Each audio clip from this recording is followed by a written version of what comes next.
Hello everyone, welcome to Cross the Ditch and See. My name is Laura and I am so glad you're here today. Today we are going to do something super fun and definitely something to get the kids involved with. We are going to make a sugar pea hut. Stick around and I'll show you what I'm talking about. So this is a sugar pea hut. I know it don't look like much now, but imagine each of those sticks that you see with beautiful green vines growing up and then with little sweet sugar peas hanging off of it. It's made into a semicircle, and what's cool is you can crawl right here into the front of it. So this would be a really cool place for kids to hang out, play, read a book. Heck, I would even want to crawl in there and read a book during the summertime. So I'm going to show you how to make one of these today. So first, let's talk about the supplies that you will need for your sugar pea hut. Obviously, you're going to need sugar pea seeds or starts if you have some available in your area at this time. You will need some containers to plant the sugar peas in, or you can dig into the ground or do like a no-dig method and plant it directly on the earth. You're going to need some dirt, water, and bamboo sticks or something to the equivalent that you can use as a roofing structure. And then you'll need some scissors and some string. You can use twine. I'm using cotton string because I ran out of my twine. I need to go buy some more, but anything that you can use to bind the top of the hut together. But that's all you need. You probably have a lot of this stuff lying around your house, so even if you do have to buy some of these things, it is a fairly inexpensive project to make. So now let's talk about sugar peas.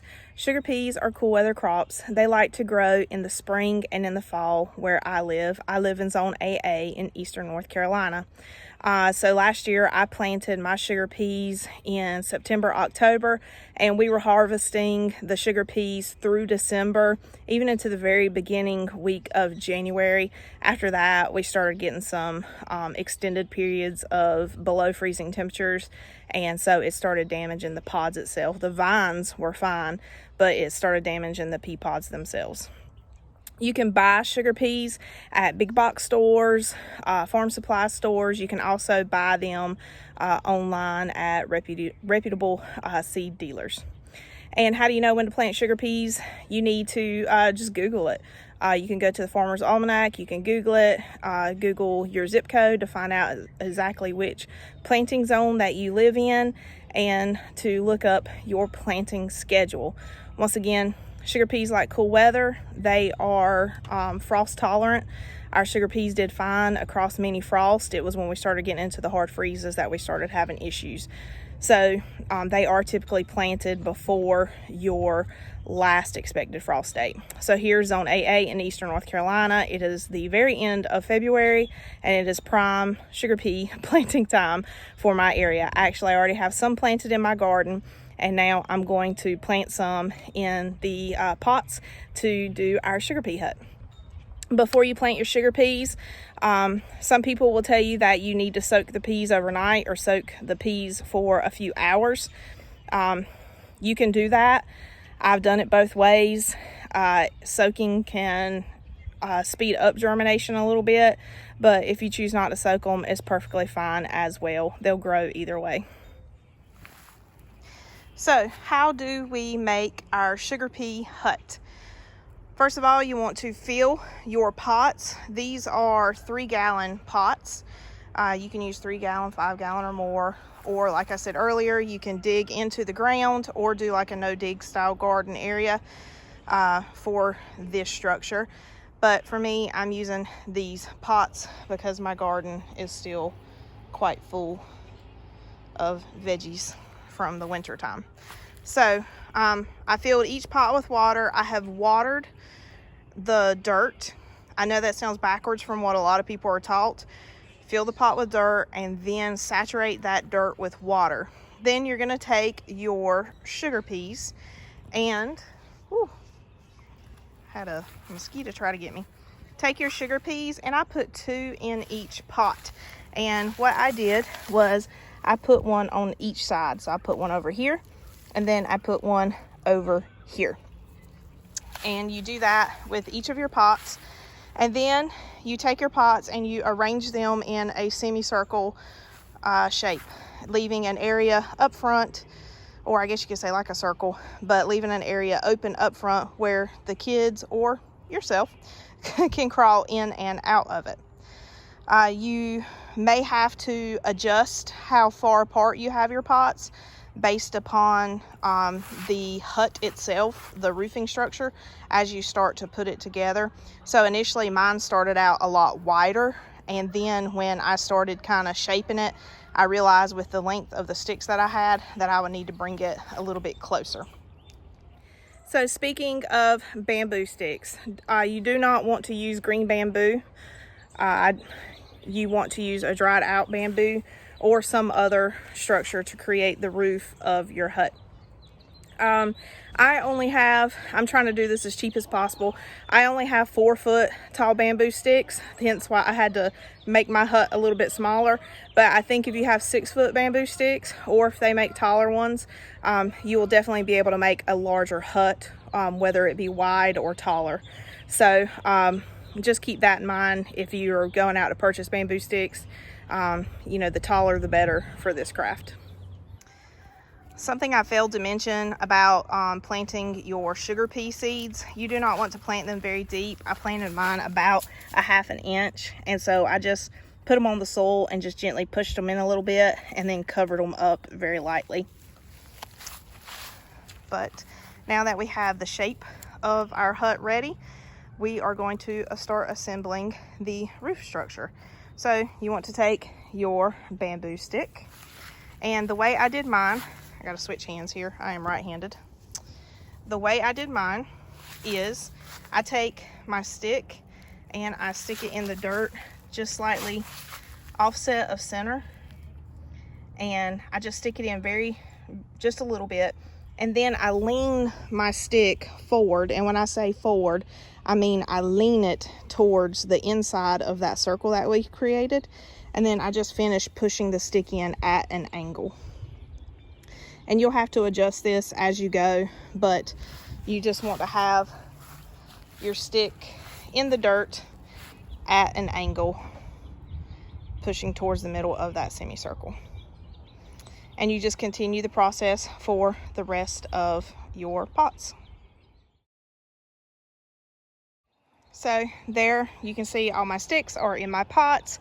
They are leaned in to the center. They are not perfectly flush with one another. That's okay. And I do have one 6-foot stick sticking up above all else. So here, this is a great example. All the little ones are 4 foot. This one is a 6-foot stick, so you can see how much taller this pot would be with those 6-foot bamboo sticks. So next, what I'm going to do is I'm going to bind the top of my hut together. All right, so once you have your bamboo sticks in place, you just want to bring the top of your hut together. So I'm going to start right here and just tie a little loop and a knot. I'm going to knot it a few times. You don't have to do any kind of fancy knot, just as long as it holds. And once I do that, I'm just going to take my hand and just kind of bring the sticks together. This longer one that I tied the string to, I'm going to try to get it in the middle, and then the rest of them, I'm just going to push them together. No form, no fashion, no specific way to do it, just as long as they're together. And then from here, I'm just going to take my string and kind of loop it around the structure. I'm going to do one twist around like that, just so I don't have to hold it and pull it tight. And then I'm just going to start kind of weaving in and out around the different strings, going back and forth so they hold together. Once again, it don't have to be any certain way to do this. You're just trying to get everything to stick together.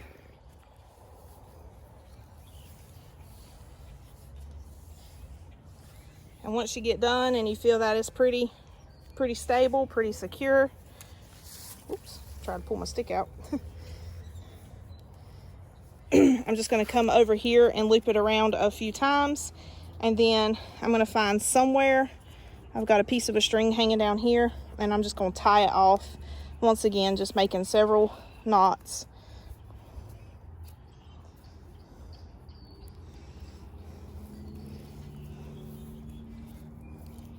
And once I do that, I'm going to cut this excess string off. That way it's not hanging down. And then we will be done. Well, there you have it. You now have your sugar pea hut. It will take a few days, maybe even a week or so, depending upon the temperatures. And the sugar peas will start sprouting. And once these sugar peas begin to sprout and begin to grow, they'll grow like a vine. They will not automatically grow to the bamboo sticks, so you'll have to train them. And all you have to do is, as the vines emerge and get longer, just kind of push them towards, lay them towards the bamboo stick, and then you can take some twine and just very lightly tie the vine to the bamboo stick. And you might just have to train it a little bit, and that's what it's called, training it. But just train it up the bamboo stick for the first week or so until the little trindles come out. And those are like the little, really skinny little, I call them fingers of the plant.